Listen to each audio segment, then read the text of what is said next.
గత 5 రోజులుగా అమృతానగర్లో ప్రచార కార్యక్రమాలు నిర్వహించడం జరిగింది. ఈరోజు 5వ రోజు సంపూర్ణంగా అమృతానగర్ ప్రచార కార్యక్రమం ముగిసింది.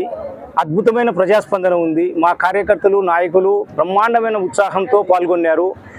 ఈ ప్రచార కార్యక్రమాన్ని జయప్రదం చేసినటువంటి మా కార్యకర్తలకు, నాయకులకు, అదేవిధంగా ప్రజలకు అందరికీ కృతజ్ఞతాభివందనాలు తెలియజేస్తున్నాను. అపూర్వమైన స్పందన కనపడతా ఉంది. ఎక్కడికి పోయినా కానీ జగన్ సంక్షేమ పథకాలు ప్రతి ఇంటింటికి చేరినట్టు నాకు అక్కడికి వెళ్ళినప్పుడు ప్రతి గృహిణి, ప్రతి అన్న సోదరి అన్న మాకు చాలా మేలు జరిగింది.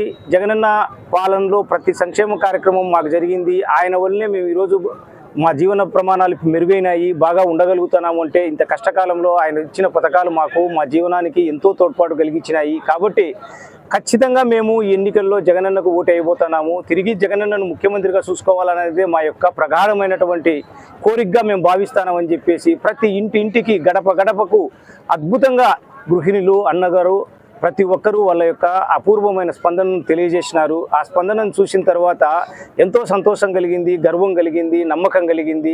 ఖచ్చితంగా జగన్మోహన్ రెడ్డి తిరిగి ముఖ్యమంత్రి కాబోతున్నాడు. అదేవిధంగా ప్రొద్దుటూరు నియోజకవర్గంలో రాచమల్లు శివప్రసాద్ రెడ్డి తిరిగి ఎమ్మెల్యేగా కాబోతున్నాడు అనే దాంట్లో ఎటువంటి సందేహము లేదు. రాగిన 50 సందేహం కూడా లేకుండా అద్భుతమైనటువంటి ప్రజాస్పందన ఇది.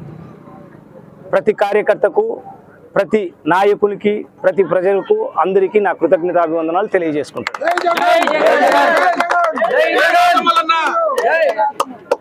మీడియా మిత్రులకు నమస్కారం.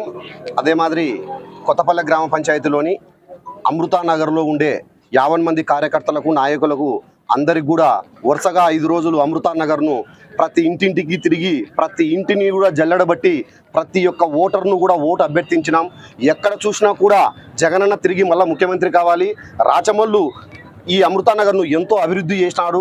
ఒకరిద్దరు ఎవరైనా స్వార్థపరులు వాళ్ళ స్వార్థంతో, వాళ్ళ డబ్బు ధనదాహంతో పార్టీలు మారినంత మాత్రాన ఇక్కడ ఉండే స్థానికంగా ఉండే ప్రజలు కానీ, నాయకులు కానీ, కార్యకర్తలు కానీ ఏ ఒక్కరం కూడా ఎవరో స్వార్థపరులు పార్టీ మారినంత మాత్రాన మేము ఎక్కడ మారలే. మేమంతా కూడా జగనన్నకు సిద్ధం, రాచమల్లుకు సిద్ధమంటూ అని చెప్పి అమృతానగర్ అంతా కూడా ఏకపక్షంగా వైఎస్ఆర్ కాంగ్రెస్ పార్టీకి కంకణం కట్టేదానికి సిద్ధంగా ఉన్నారు.